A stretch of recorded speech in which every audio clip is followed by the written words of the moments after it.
In this video, we're gonna review our construction of the right-derived functors of a covariant left-exact functor between abelian categories.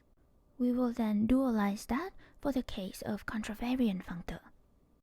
Recall that a covariant functor is a functor that preserves the direction of the morphism, whereas a contravariant functor is a functor that reverses the direction of the morphism. A typical example of covariant and contravariant functors are these representable functors.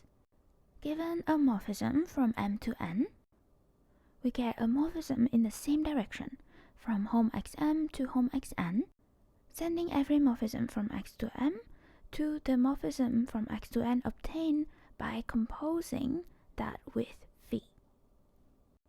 On the other hand, we get a map in the opposite direction from home nx to home mx.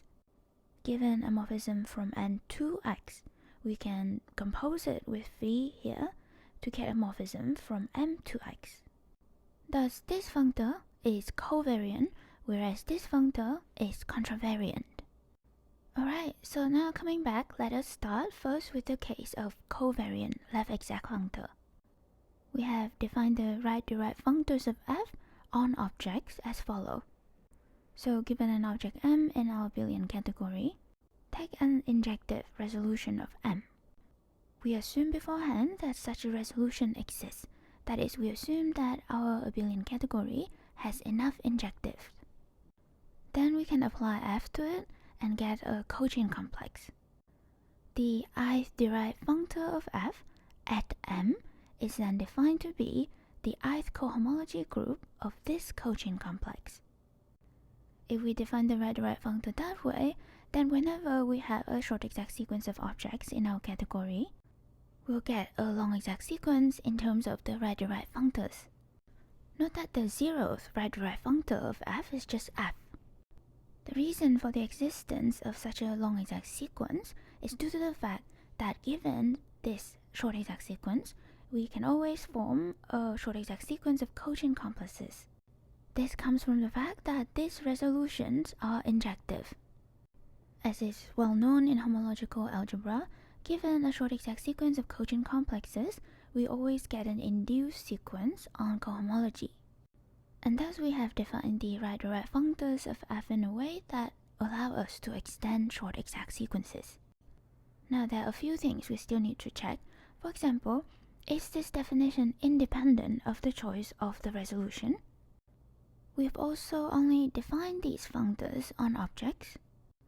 We haven't yet said what they do to morphisms. So we'll do these things in later videos. For now, let us see what changes when we look at the case of a contravariant left-exact functor instead. Since a contravariant functor reverses the arrow, we would like an exact sequence in the opposite direction. Instead of injective resolution of M, we'll look at projective resolution of M, i.e. one in which these objects here are projective. So what are projective objects? Well, they should be the dual of injective object. So let us review the definition of injective objects.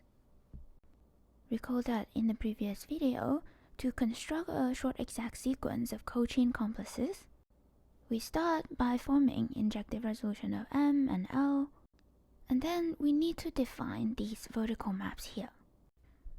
A map to here is equivalent to giving a pair of map to I0 and J0.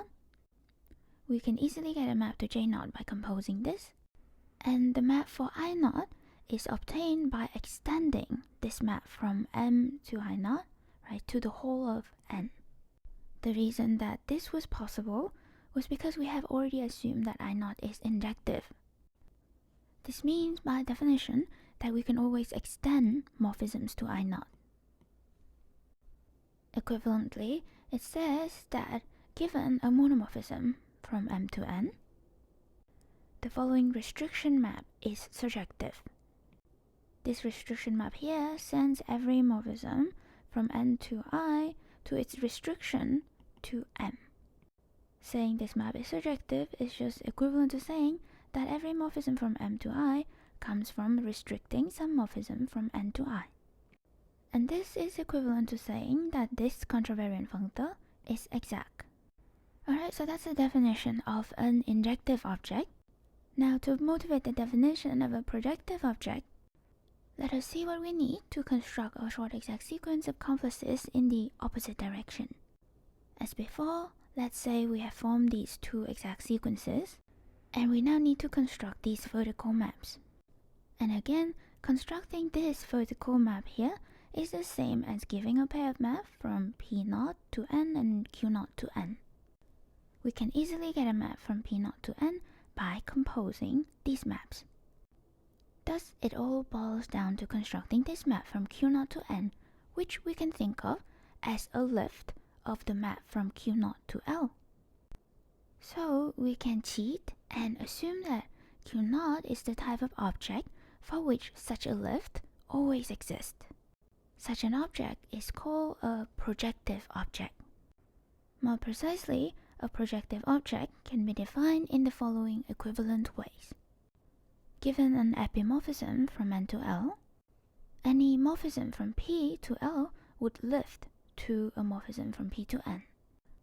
Equivalently, the projection map from home Pn to home Pl is surjective.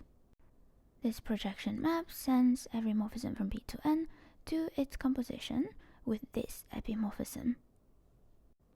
And saying that it's surjective is just saying that every morphism from P to L comes from some morphism from P to N, i.e. every morphism from P to L lifts.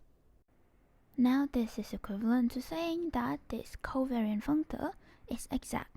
Note that this functor is always left exact, and this condition says that it's right exact, so it's exact. Observe how the definition of projective objects is just dual to that of definition of injective object. Now, using projective resolution, we can define right-derived functors for contravariant left exact functors in exactly the same way we did for the case of covariant left exact functors.